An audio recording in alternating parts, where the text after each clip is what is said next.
My name is Ori Glens. I'm a photographer based out of Minnesota and the lead developer for Inalbeo. This is an overview of Inalbeo Filmic, an incredibly powerful and fast preset system for Photoshop. There are 20 presets included with Filmic, and they can be instantly previewed by placing the mouse cursor over each one. I'll do this throughout this introduction to show what each preset does. The name Filmic is kind of a misnomer. While some presets emulate classic films, others are a bit more complex. We use LUT files under the hood, which means we're able to do things that Lightroom presets simply can't. On top of that, the presets being simple layers in Photoshop means that the opacity or strength of each preset can be adjusted.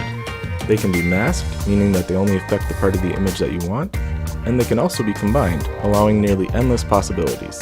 For example, I think Illustrious works well for this image. Notice how quickly the preview turns on and off.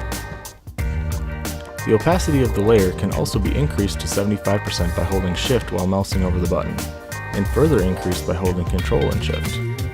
The opacity can also be turned to 25% by holding down Control. I think 75% works well here. To add the layer, simply click the button. Here's an engagement image that I took a few years ago. I think Paleo works well as a base, but we can go even further by combining presets. Again, all that needs to be done to preview the combination is to mouse over the buttons. You can even add the same preset multiple times if you want to take it past 100%. They're a little dark, so I'm going to use the Brighten Skin preset, which is an absolute lifesaver. We'll finish it off with Anticus, which is based on old Technicolor film stock. Here it is before and after. The strength of the presets can be changed one by one or all at the same time by changing the opacity of the layers.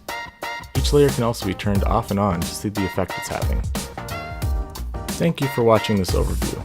Filmic can be used as either a starting point or a way to finish off an image, and can be as subtle or extreme as you like.